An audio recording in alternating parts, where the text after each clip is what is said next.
Assalamualaikum warahmatullahi wabarakatuh. Selamat siang dan salam sejahtera bagi kita semua.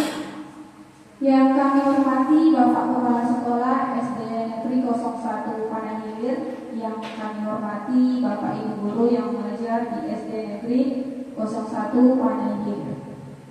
Puji syukur kehadiran Allah Subhanahu wa Ta'ala yang telah memberikan kita kesehatan, kesempatan sehingga kita dapat berkumpul pada hari ini pada kegiatan presentasi budaya positif modul 1-4 yang akan dipaparkan oleh Ibu Sri Wahyuni Rangge SPD dari SD Negeri 01 Panahilir. Baik, adapun susunan acara pada hari ini yaitu yang pertama kata sambutan dari MC, yang kedua doa pembuka forum, yang ketiga menyanyikan lagu Indonesia Raya, yang keempat pemaparan materi yang akan disampaikan oleh Ibu Sri Wahyuni Rangge SPD, dan yang terakhir doa penutup forum. Baik, memasuki acara yang kedua yaitu doa pembuka forum yang akan dipimpin oleh Bapak Sulaiman. Kepada Bapak Sulaiman kami persilahkan.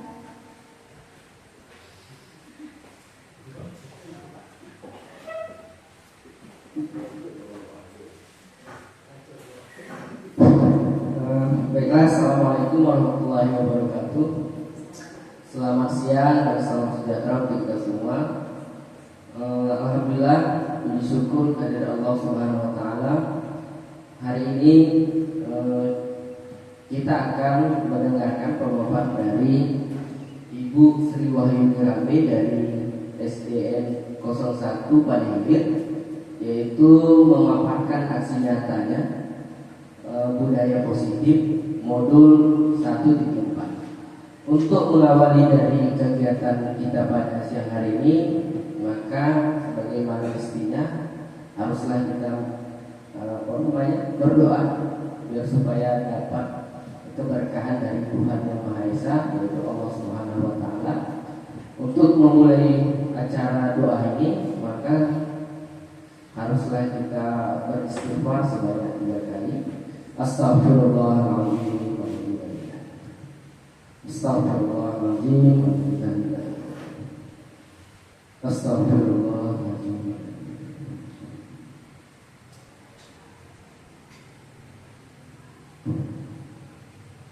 Alhamdulillah, alhamdulillahirabbil alamin. Wassalatu wassalamu ala asyrofil anbiya'i wal mursalin wa ala alihi wa ashabihi rasulillahi ajma'in. Allahumma shalli wa sallim ala sayyidina Muhammadin salatan tunjina biha min jami'il a'mal wal afat wa taqdi lana biha jami'al hajat wa tutahhiruna biha min jami'il syirk wa tarfa'una biha indaka 'ala darajat wa tuballighuna biha aqsal khayr min jami'il khairati fil hayati wal ma'ad. Allahumma ighfir lana dhunubana wa dhunuba walidayna warhamhuma kama rabbayana shaghira wa li jami'il muslimina wal muslimat wal mu'minina wal mu'minat al ahya'i minhum wal amwat innaka sami'un qaribun mujibud da'wat wa ya qadir hadat. Allahumma ighfir lana dhunubana wa dhunuba walidayna warhamhuma kama rabbayana shaghira wa li jami'il muslimina wal muslimat wal mu'minina wal mu'minat al ahya'i minhum wal amwat innaka sami'un qaribun mujibud da'wat wa ya qadir hadat. Allahumma ahsin 'aqibatana fil umuri kulliha wa ajirna min khizyid dunya wa azabil akhirah. Allahumma syarrif qulubana 'ala ta'atik. Allahumma hawwil halana ila ahsanil hal. Allahumma la sahla illa ma ja'altahu sahla wa anta taj'alul hazna ila syi'ta sahla. Ya Allah, ya Tuhan kami, pada siang hari ini kami mohon kepadamu ya Allah untuk senantiasa memberikan kami kemudahan serta kelancaran dengan apa-apa yang nanti disampaikan oleh Ibu Sri Wahyuni Rangge, yaitu memaparkan aksi nyatanya budaya positif. Kami memohon kepada beliau senantiasa berikanlah keberkahan keridhaan sehingga acara kami pada siang hari ini dapat berjalan lancar sesuai dengan yang Kau ridhoi.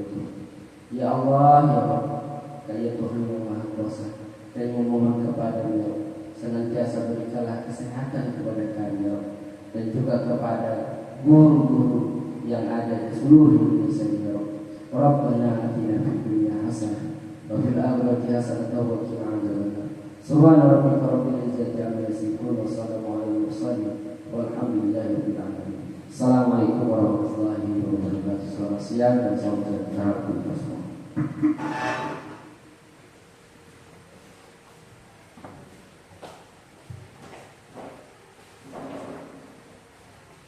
Terima kasih kami ucapkan kepada Bapak Sulanjana. Selanjutnya menyanyikan lagu Indonesia Raya. Kepada Bapak Ibu kami persilakan untuk berdiri.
Selanjutnya memasuki acara inti, yaitu pemaparan materi yang akan disampaikan oleh Ibu Sri Wahyuni Rambe. Kepada Ibu Sri Wahyuni Rambe kami persilakan. Terima kasih kepada Ibu Moderator telah memberi kesempatan kepada saya untuk memaparkan tentang identitas saya dan tujuan saya dalam mempresentasikan aksi nyata saya. Tapi sebelumnya, Assalamualaikum warahmatullahi wabarakatuh dan salam sejahtera bagi kita semuanya. Izinkan saya memperkenalkan diri. Nama saya Sri Wahyuni Rambe dari ACGP Angkatan 11 dari SD 01 Panahilir, di mana saya ingin diseminasi aksi nyata modul 1 titik 4 tentang budaya positif. Yang dimaksud dengan diseminasi ini adalah kita mengetahui bahwasanya kita membuat aksi nyata itu hanya untuk diri kita sendiri, tetapi kali ini saya ingin diseminasi ini memaparkan, menjelaskan atau menerangkan di halayak ramai seperti forum kita ini. Nah, saya menjelaskan bahwasanya diseminasi artinya sebagai proses penyebaran informasi atau pengetahuan kepada halayak ramai.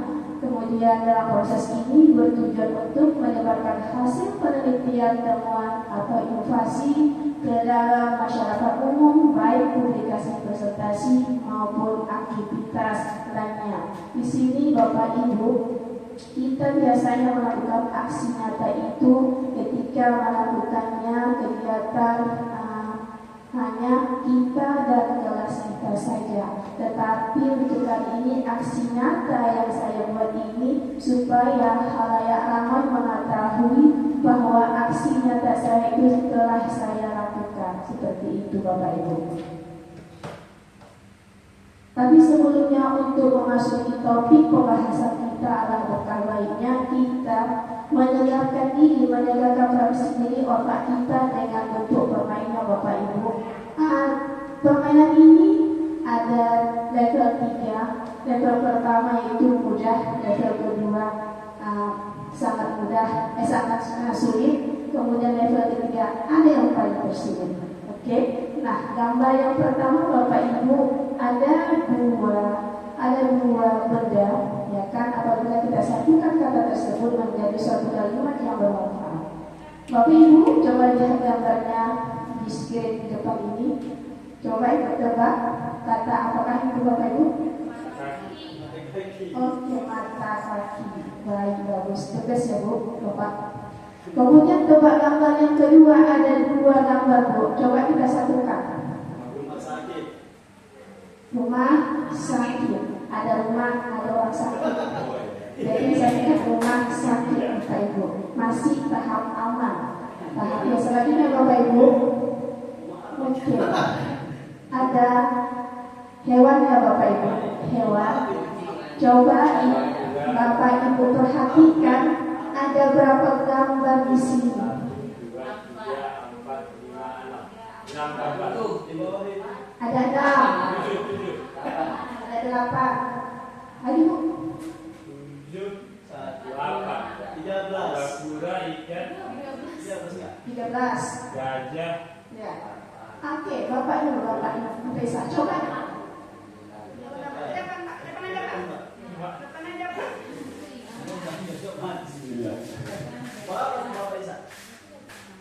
Ini burung, gajah, kura-kura, ikan, lumba-lumba, buaya, kuda, anjing, kucing, tikus, ular, ekor. Ini ular, sebagai ekornya. 13. Ada 11. Mati. Ada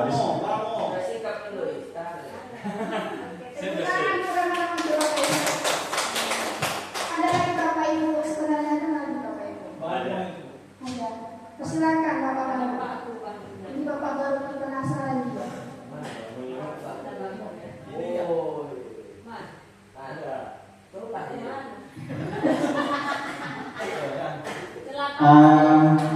Dari bawah ya. Ini ada tikus, kucing, anjing. Ini keledai ya, keledai, burung, ular, baru ini kura-kura, lumba-lumba, buaya, gajah.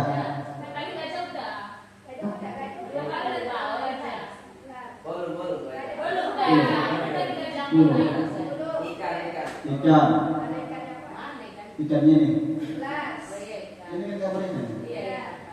11. Udah itu aja lagi dapat lagi. Ini apa ini? Kutu. Tepuk tangan untuk Bapak-bapak. Kita Bapak Ibu, Bapak Ibu, sesuatu benda yang kita lihat itu pasti penasaran ya. Sebenarnya Bapak Ibu, gambar ini ada 13 hewan. 13 hewan. Pertama Bapak Ibu, pandangan saya ya Bapak Ibu ya. Pertama tikus, kucing, anjing, keledai, udang, gajah, buaya, lumba-lumba, kepala anak burung, mulutnya, palungnya, ikan, dan kura-kura serta ular Bapak Ibu. Oke, ada ini ya. Oke, ini aja Bapak Ibu. Ada burung, ada udang, ya. Ada buaya sebagai talinya, kemudian ada lumba-lumba sebagai belalainya, kemudian ini, ya kan, ini mulutnya ini di dalam kepala burung, kemudian ada ikan sebagai matanya, kemudian telinganya sebagai kura-kura, yang hitam besar ini adalah gajah, kemudian yang kecil ini adalah nyamuk, kemudian ekornya ini adalah ular. Boleh nyamuk Bapak? Seperti itu. Oke, silahkan. Mungkin Bapak Ibu penasaran. Dangki artinya anak keledai. Dangki artinya anak keledai. Oke. Kita normal Bapak Ibu, bukan anak kecil aja yang butuh hiburan atau penasaran. Kita pun seumuran seperti ini pun butuh hiburan. Tapi Bapak Ibu, ada yang mengatakan 11, ada 12, ada 13. Itu cuma permainan Bapak Ibu sebagai refleksi pemikiran kita aja. Ini ya. Nah, Bapak Ibu yang menjawab 1 sampai 3 hewan, Anda perlu banyak lagi menyelesaikan masalah. Atau Anda adalah orang yang tidak mudah tertarik alias cuek Bapak Ibu, tidak peduli dia kiri kanan. Itulah tipe orang yang tidak tahu tentang lingkungannya. Kemudian Bapak Ibu yang menjawab 4 sampai 6 hewan adalah Anda cukup jeli, namun juga melewatkan beberapa hal. Anda sepertinya orang yang kurang teliti. Kalau bahasa sopoh. Nah, itulah dia bersama. Kemudian yang menjawab 7 sampai 9 hewan, yaitu perhatian Anda terhadap kita yang sangat dekat dengan sempurna. Kamu pasti termasuk sebagai orang yang pintar di lingkungan Anda. Bapak Ibu, kita pernah penasaran kan sebelum masuk sesuatu ruang, aku yang paling bodoh, aku yang paling pintar. Tapi sifat demikian itu kita hilangkan jauh-jauh. Bisa saja Bu, kita mempunyai 1 kekurangan tetapi mempunyai 9 kelebihan Bapak Ibu. Kemudian yang menjawab 10 sampai 13 hewan itu, jika Anda melihat 10 sampai 13 hewan dalam gambar di atas, maka Anda adalah orang yang bisa menyelesaikan masalah. Terbesar semuanya. Rata-rata Bapak Ibu menjawab 10 sampai 13 ya. Oke, sebagai refleksi aja Bapak Ibu, kita kembali ke materi. Nah, pertanyaan pemantik untuk menuju judul budaya positif ini adalah saya membuat pertanyaan pemantik atau pemancing dari isi hati kita. Kita kan Bapak Ibu kalau membaca buku itu kan ada itu halaman paling belakang. Itu namanya pemantik lah itu Bu. Ini ada rasa ingin tahu kita. Nah, setuju atau tidak setuju? Satu, hukuman dapat mendisiplinkan anak. Yang kedua, pemberian hukuman dengan hal positif seperti membaca atau membersihkan halaman sekolah dapat meningkatkan disiplin anak. Tiga, memberikan penghargaan dapat meningkatkan motivasi belajar anak.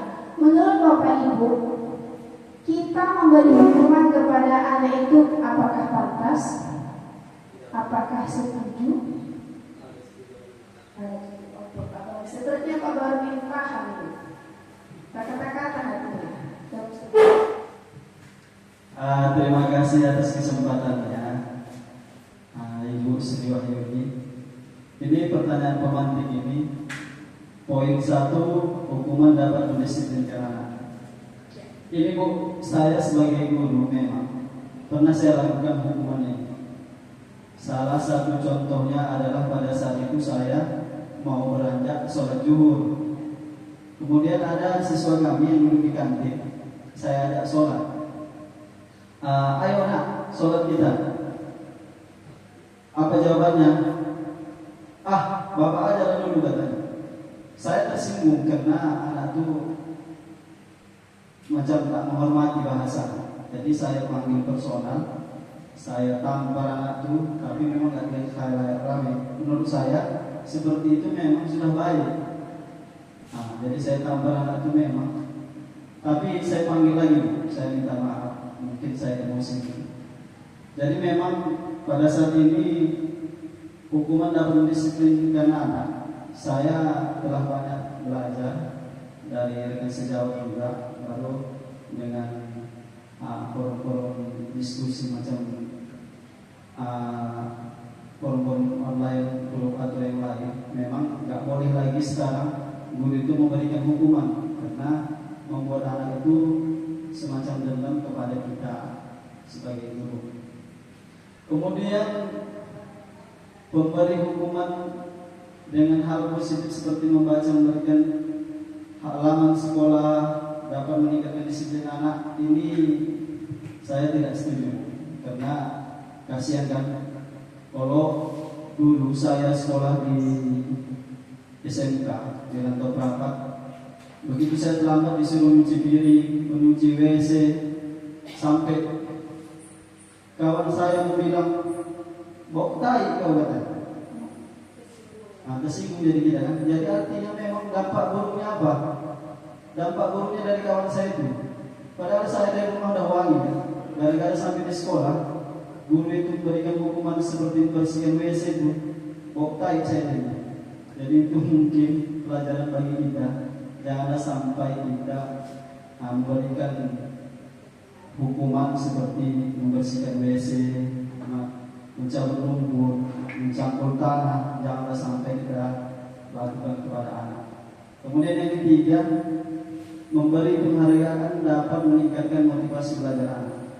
Ini dulu memang tak terpungkiri, udah saya lakukan ini. Setiap saya jadi wali kelas akhir semester, saya berikan. Pada saat saya jadi guru biasa di kelas lain, saya juga memberikan hadiah. Jika anak itu hadir sampai akhir semester ini, saya akan berikan hadiah buku dan pulpen. Itu niat saya memang supaya anakku yang libur-libur di sekolah saya dan tepat waktu. Itu diterapkan Bu, memang. Tapi begitu anakku alfa satu kali, anak jadi malas. Jadi malas. Jadi terakhir buruk juga dampaknya memang memberi penghargaan ini, karena pada saat orang itu berhalangan, ada satu gangguan seperti tidak ada di kelas tadi. Memang orang itu tak lagi jadi rajin seperti biasa. Orang itu karena mengharap penghargaan, karena orang itu sudah nggak lagi rasa belum dapat penghargaan itu, orang itu sudah jadi malas. Mungkin itu yang bisa saya sampaikan dari pertanyaan tematik yang Ibu Bapak. Terima kasih Bapak. Saya setuju dengan statement Bapak sampaikan tadi. Memang saya tidak setuju dengan adanya hukuman kepada anak. Apapun jenis hukumannya, baik untuk hukuman positif, baik hukuman itu negatif, baik yang ringan apalagi yang berat, baik hukuman berupa fisik ataupun hukuman berupa non fisik. Kenapa? Kenapa harus dihilangkan kata hukuman kepada si anak? Kenapa? Anak itu akan ada rasa trauma pada dirinya. Ya kan? Semua kita, saya, mungkin Anda juga pernah merasakan trauma atau melihat suatu kejadian tidak bisa dilupakan yang dilakukan oleh guru kepada kita. Jadi kita sebagai paradigma yang akan datang ini, kita harus hilangkan dengan hukuman. Lalu jika hukuman itu dihilangkan, apa yang kita lakukan? Ayo kita simak kembali. Nah, budaya positif dari aksi nyata saya ini ada 8 poin yang ingin saya paparkan. Pertama, atau A itu perubahan paradigma, B disiplin positif, C motivasi perilaku manusia, D nilai-nilai kebajikan, E kebutuhan dasar manusia, dan G posisi kontrol restitusi, kemudian F keyakinan kelas, dan H segitiga restitusi. Nah, perubahan paradigma termasuk kita. Kegiatannya apa Bu? Kepala tangan kita ya kan. Misal kita sebagai guru, kewajiban kita adalah mencerdaskan anak bangsa. Mencerdaskan anak bangsa itulah tugas seorang pendidik maksud saya, ataupun guru. Nah, misalkan di kepala tangan Anda ini adalah suatu benda yang berharga, otomatis benda yang berharga ini pasti Bapak Ibu akan mempertahankannya walaupun nyawa. Saya pikir demikian, ya kan? Nah, misalkan ada Adi dan Budi sebelah secari kertas, tuliskan benda atau sesuatu yang sangat berharga untuk Anda letakkan di salah satu tangan Anda dan genggam benda tersebut dengan segala daya. Buatlah sebuah kepala teman Anda bernama Budi akan mencoba dengan sekuat tenaga dengan berbagai cara untuk meminta Anda memberikan benda tersebut. Budi bisa membujuk, mengancam, menghardik, merayu, menyuap, apa saja agar dapat membuka kepala tangan Anda. Apa yang terjadi Bapak Ibu? Misal kepala tangan Anda itu berisi emas atau jam yang bernilai miliaran, ya kan? Walaupun Anda itu dalam keadaan susah, ya kan, dalam suka dan duka, tetapi Anda sangat sayang benda tersebut. Ketika orang tersebut datang merayu, menyuap, menghardik untuk mengambil hak Anda, apa yang Anda rasakan?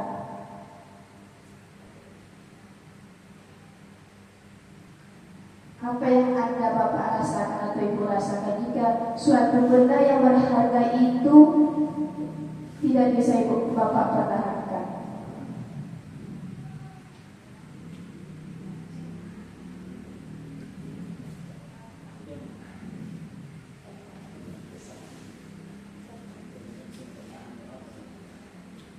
Hal yang dipertahankan adalah supaya yang ada terjadi dan ditolak dipertahankan, walaupun dengan segala upaya, baik dia dengan mengancam mau membunuh kita, tetap pertahankan hak dia sendiri. Iya, mantap Pak.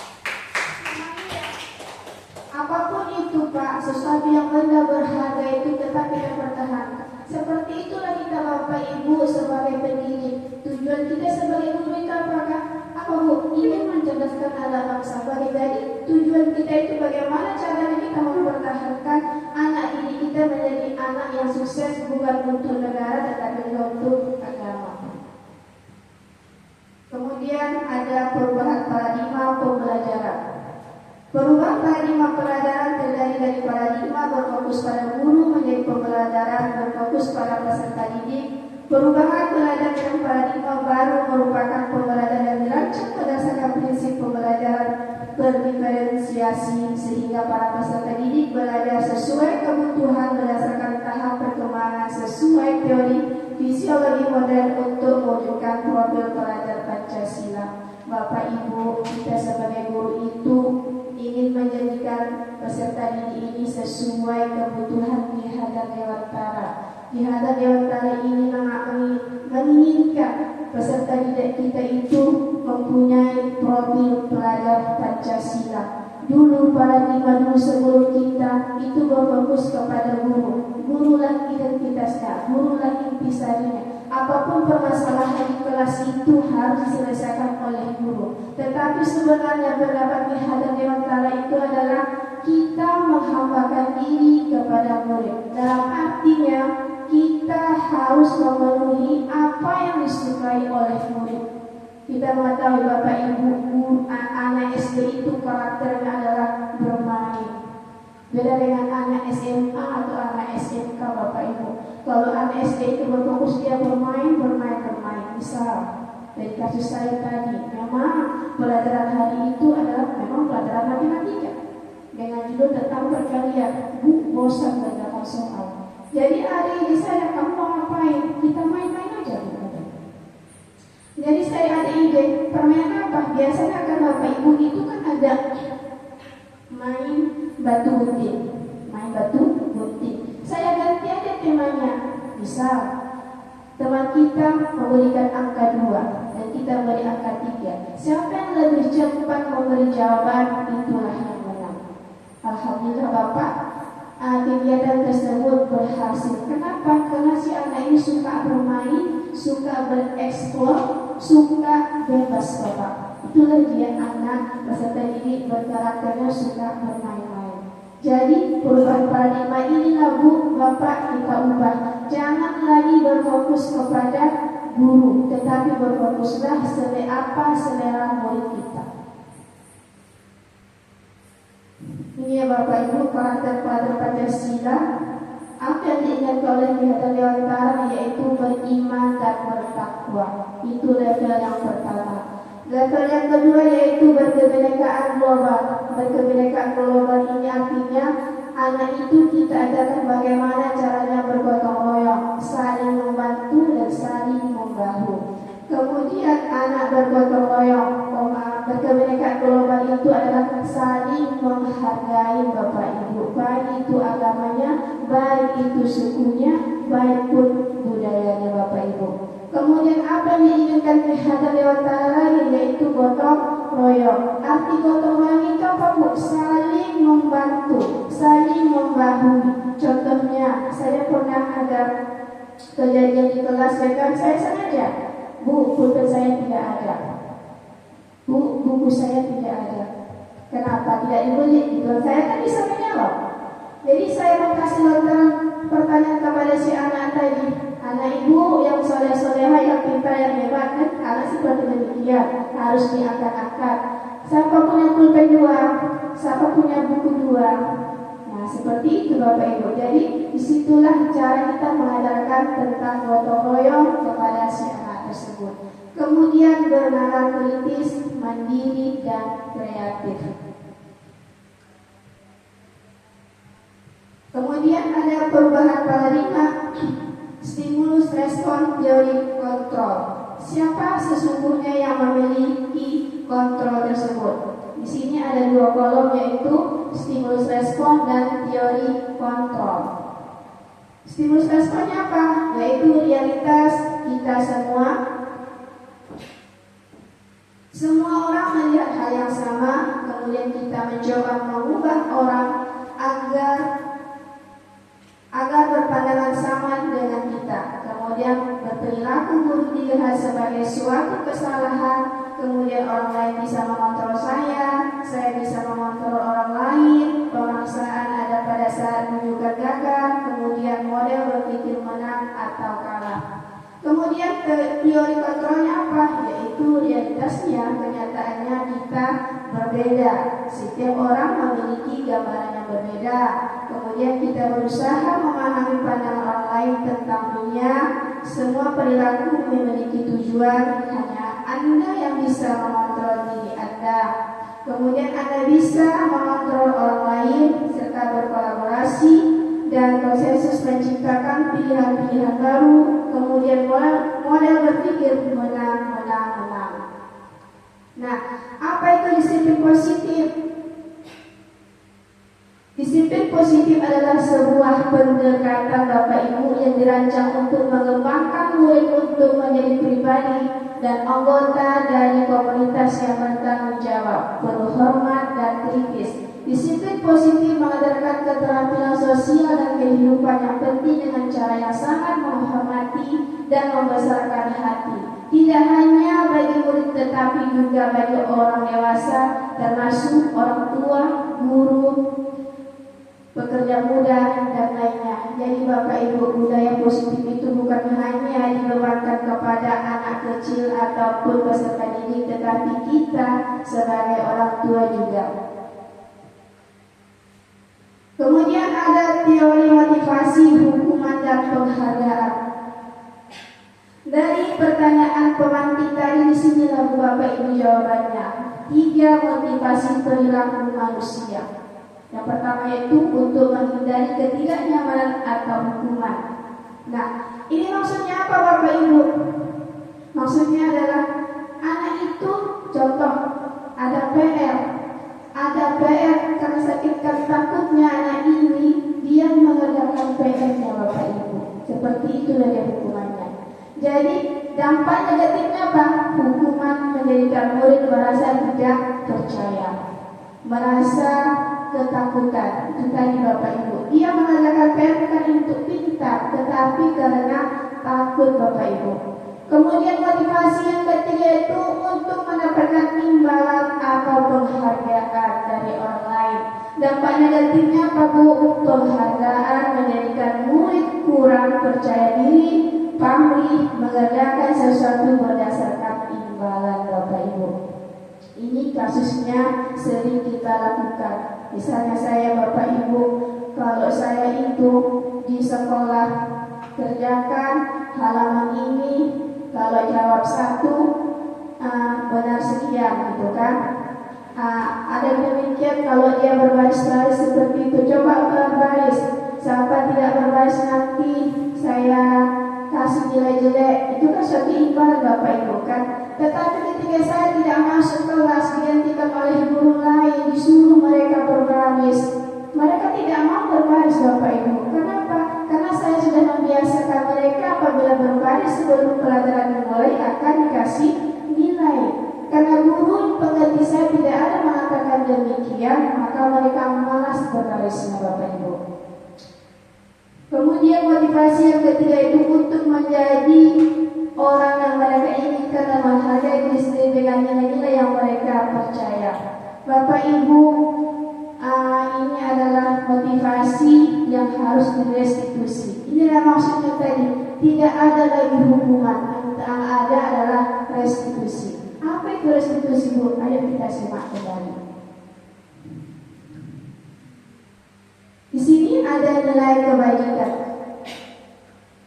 Nilai kebajikan adalah sifat-sifat positif manusia yang merupakan tujuan mulia yang ingin dicapai setiap individu. Seperti yang telah dikemukakan oleh Dr. William Glasser pada teori kontrolnya, menyatakan bahwa setiap perbuatan memiliki suatu tujuan, dan selanjutnya Diana Gosar mengemukakan bahwa dengan mengaitkan nilai-nilai kebajikan dan diyakini seseorang, maka motivasi intrinsiknya akan terbangun sehingga menggerakkan motivasi dari dalam untuk dapat mencapai tujuan mulia yang diinginkan. Jadi Bu, Bapak, 2 teori ini menginginkan pada diri kita dan juga orang lain harus mempunyai sifat intrinsik.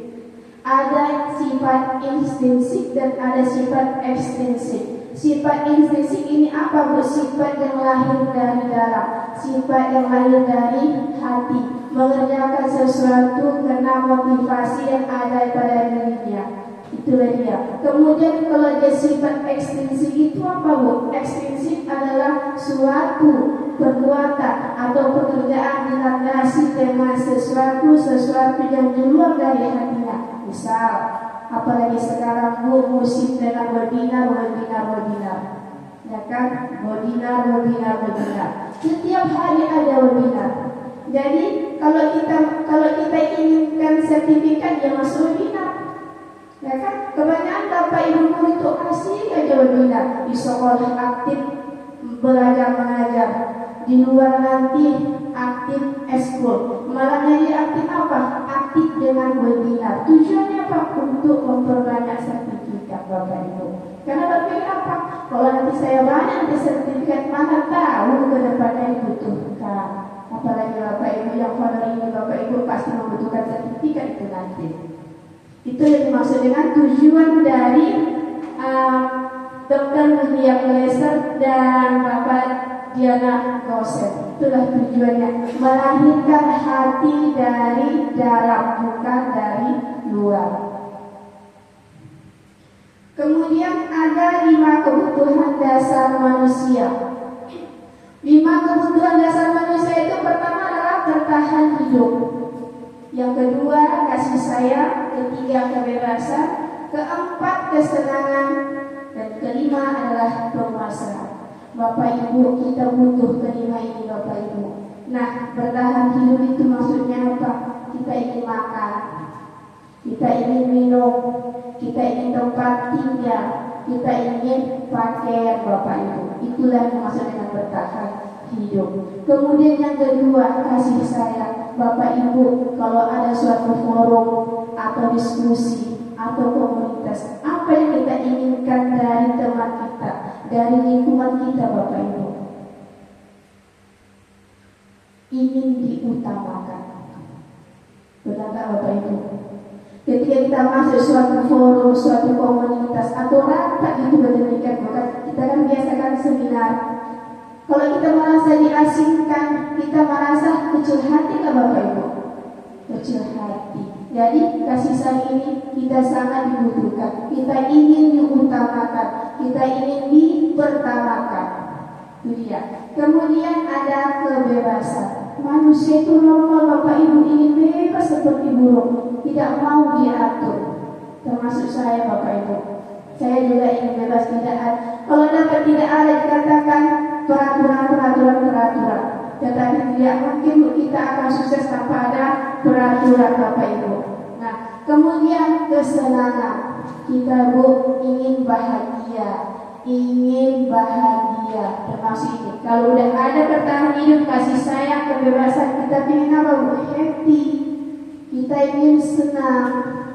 Udah bebas senang. Tidak ada Bu orang bebas terkekang, tidak ada. Udah bebas berarti senang. Udah datang yang kapan? Nanti ada penguasaan. Kita ingin berkuasa Bapak Ibu, pasti. Kemudian ada 5 posisi kontrol guru terhadap murid. Ada 5 poinnya Bapak Ibu, yaitu pertama penghukum. Guru itu sebagai penghukum, maksud saya. 2, guru itu sebagai pembuat merasa bersalah. Yang ketiga, murid itu sebagai teman. Keempat, guru sebagai pemantau. Yang kelima, guru sebagai manajer. Nah, di antara 5 ini bukan yang baik. Yang baik itu, yang terbaik adalah sebagai manajer, sebagai pemimpin Bapak Ibu. Kebanyakan kita di lingkungan kita sebagai pendidik itu adalah dia sebagai penghukum, satu. Yang kedua adalah membuat merasa bersalah. Nah, kita hindari apa Bu? 1, 2 ini Bu. Yang perlu kita terapkan pada diri kita adalah sebagai manajer. Manajer itu seperti apa? Sebuah kasus Bapak Ibu, kita tidak bisa maksudnya seperti ini. Manajer itu bisa menjadi teman, bisa menjadi pemantau, ya kan? Manajer itu, pemimpin itu bisa jadi teman, bisa jadi pemantau. Di situ dia poinnya. Nah, sebagai manajer ini apa Bu? Ketika ada suatu permasalahan, kita posisikan diri kita jangan sebagai pemimpin, tetapi posisikan diri kita ini sebagai teman atau pemantau. Udah kita lihat kejadiannya, kita lambai tangan kita sebagai teman.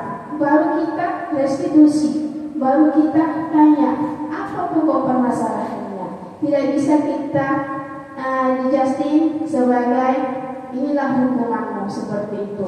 Kita tanya dulu pokok permasalahannya, baru kita selesaikan dengan baik-baik.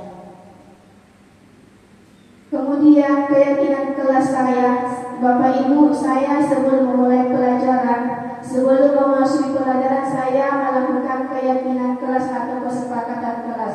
Tujuannya apa, Bu? Tujuannya untuk mengaktifkan anak satu. Yang kedua, mengajarkan anak untuk bertanggung jawab dan disiplin. Nah, keyakinan kelas ini Bapak Ibu saya lakukan setiap hari dan berolah-olah sesuai dengan minat dan keinginan anak Bapak Ibu. Untuk hari ini hasil keyakinan kelas saya itu satu, bertanggung jawab mengerjakan tugas piket.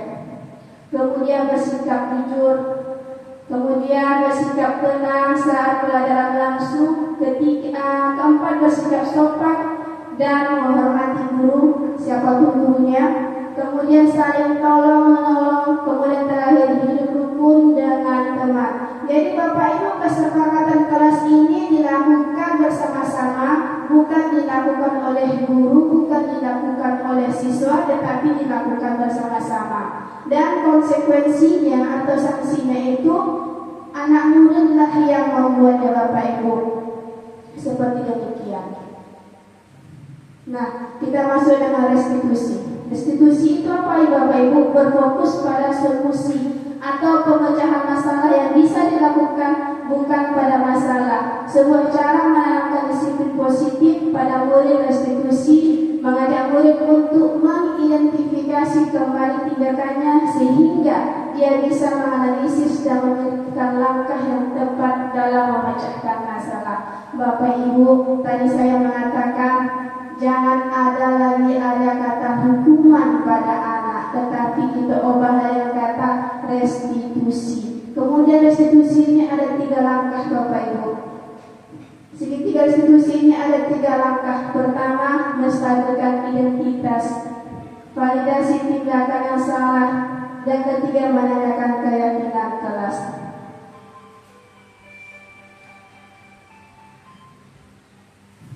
Nah, menstabilkan identitas ini apa maksudnya Bapak Ibu? Kita tanya, kita panggil muridnya, kita tanya apa permasalahannya. Nah, baru-baru ini kamu sering datang terlambat ke sekolah, ya kan? Itu pertanyaannya. Kemudian kita tanya lagi kepada anak, kalau jawabannya iya, ya kan? Kemudian apalagi Bu, kita ungkapkan kepada si anak, kita semuanya pernah melakukan kesalahan. Dengan kata tersebut, apa yang tumbuh pada hati anak? Saya pribadi apa Bapak Ibu? Hilang rasa trauma. 1. Yang kedua, anak merasa termotivasi. Kedua, yang ketiga apa? Merasa disayangi Bapak Ibu. Dengan kata tersebut, dengan kalimat tersebut, nah kita manusia tidak luput dari kesalahan. Itu aja Bapak Ibu kata-katanya. Pasti anak akan merasa apa? Kembali percaya dirinya, merasa disayangi Bapak Ibu. Kemudian kita kembali validasi tindakan yang salah. Baru balik ke fokusnya. Kembali ke fokusnya. Tujuan kita memanggil anak ini apa?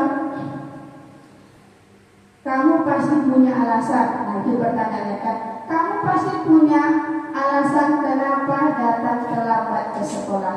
Nah, jadi si anak ini sudah kita kuatkan mentalnya, pasti hatinya luluh, pasti dia mengeluarkan oleh-olehnya. Dia akan mengatakan seluas mungkin sesuai apa yang dikerjakannya Bapak Ibu. Itu dia validasi tindakan yang salah. Kemudian kita kembali ke menanyakan keyakinan. Ketika anak kembali mentalnya dan mengeluarkan unek-uneknya tentang permasalahannya, kemudian apa lagi Bu? Kita tanya kesepakatan kelas yang kita laksanakan setiap harinya. Ya kan, kita tanyakan kesepakatan kelas itu. Kemudian apabila anak menyadari tentang kesepakatan kelas yang ia langgar, maka kita bisa mengoptimalkan hati anak tersebut. Seperti itulah Bapak Ibu, segitiga restitusi. Jangan ada lagi hukuman, adalah restitusi. Ini Bapak Ibu kasus saya hari Sabtu kemarin, di mana Miskia ini sering datang terlambat ke sekolah karena sering menonton televisi sampai larut malam, sehingga Miskia bangun kesiangan dan terlambat datang ke sekolah. Ini dia Bapak Ibu hasil restitusi saya.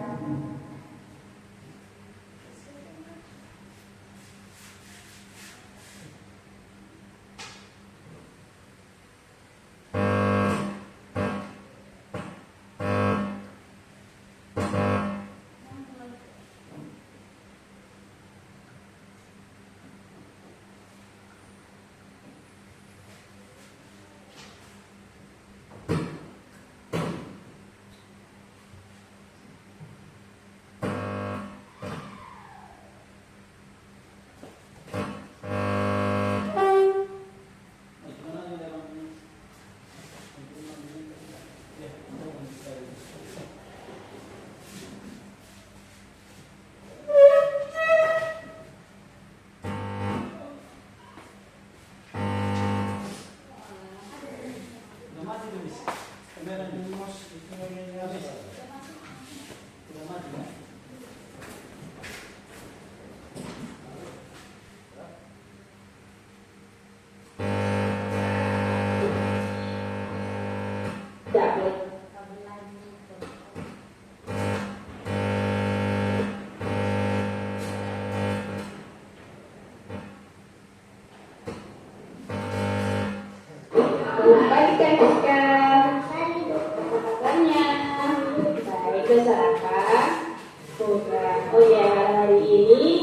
Perhatikan Kak Miska sering datang terlambat ke sekolah.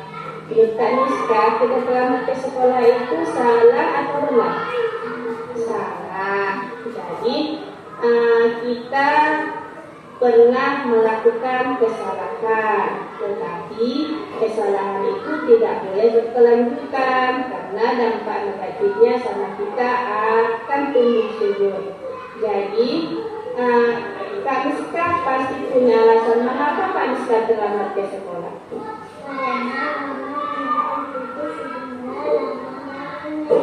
Oh, itu alasannya.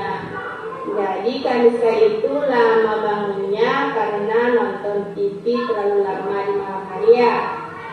Jadi kamu menurut Miska untuk bangkit dari kesalahan itu, bagaimana caranya agar Kak Miska itu tidak terlambat datang ke sekolah?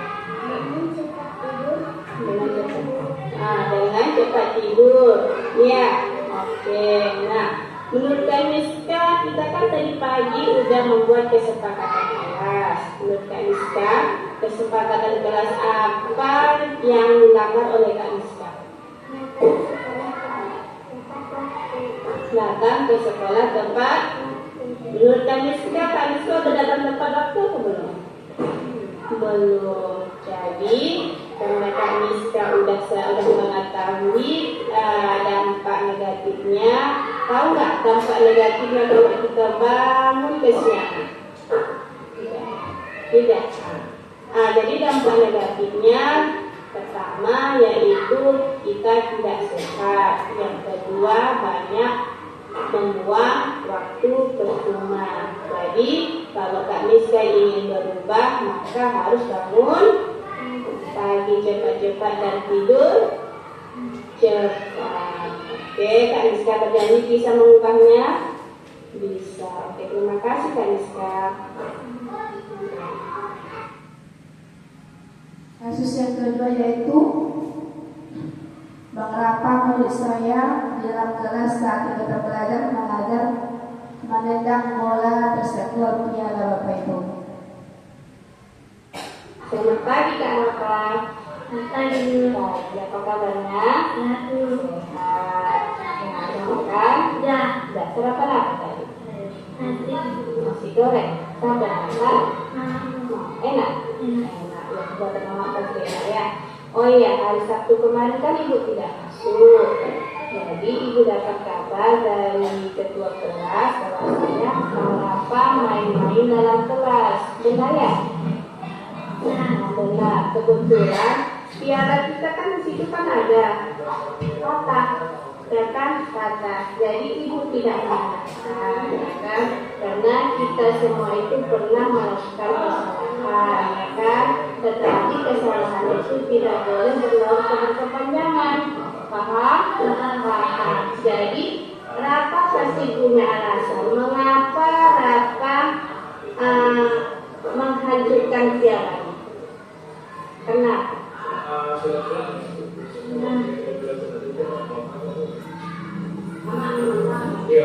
Kenapa?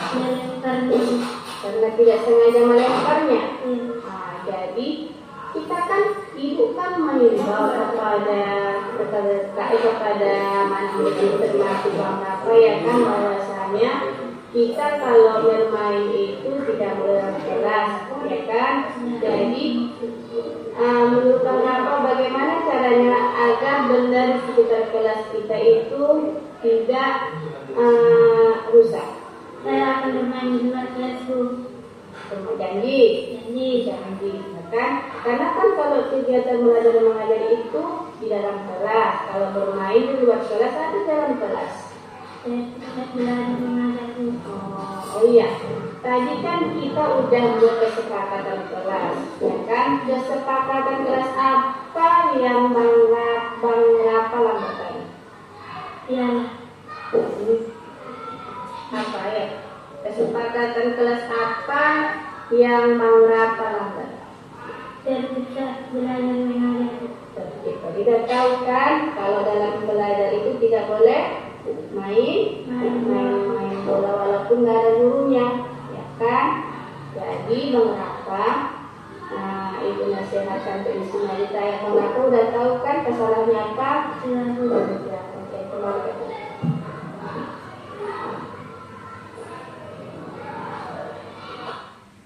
Jadi Bapak Ibu, setelah saya restitusi, jadi si anak ini membuat pengakuan dari hasil restitusi tersebut.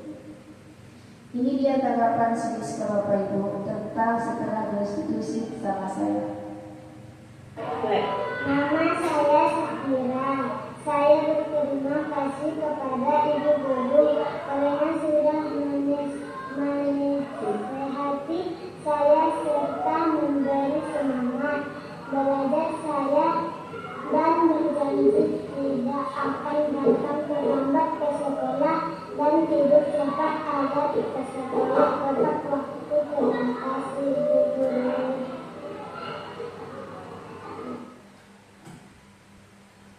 Dan ini tanggapan dari Rafa Kurniawan. Saya Rafa Kurniawan Lubis.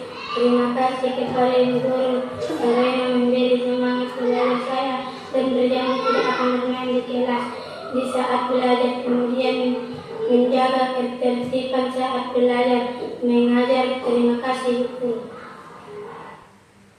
Jadi Bapak Ibu, sebelum saya membuat restitusi, saya melakukan keyakinan kelas dahulu. Jadi keyakinan kelas itu saya perbuat setiap hari sebelum pelajaran dimulai. Seperti ini loh di sana.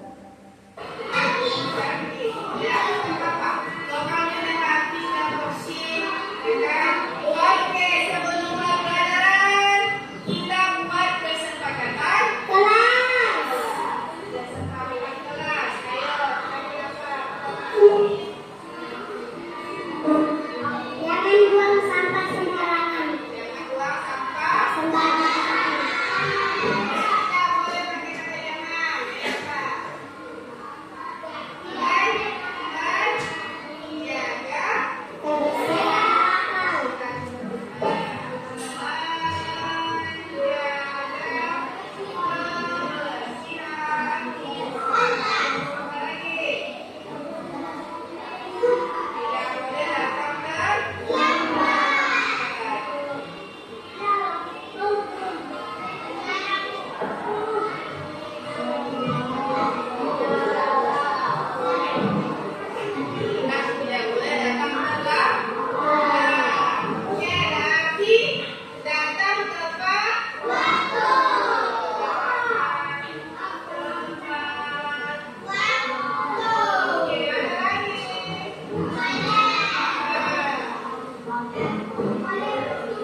Jadi Bapak Ibu, seperti itulah tentang konsep budaya positif, menghilangkan dengan hukuman dan menggantinya dengan restitusi. Saya sebagai manusia yang baharu tidak luput dengan kesalahan dan kehilafan. Mohon maaf dengan silap kata dan sikap. Dan saya juga berterima kasih kepada Bapak Ibu yang sudi berpartisipasi. Salam sehat, salam bahagia dari saya. Salam guru penggerak. Assalamualaikum warahmatullahi wabarakatuh. Saya kembalikan kepada moderator.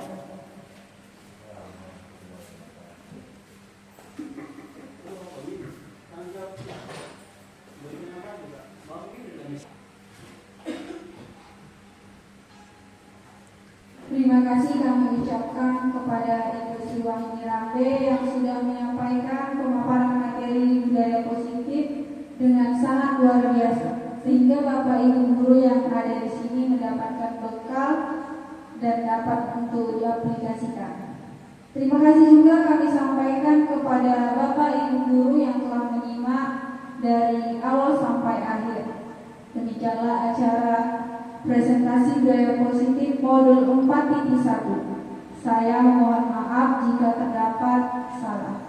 Dan saya akhiri, wabillahi taufiq wal hidayah. Assalamualaikum warahmatullahi wabarakatuh.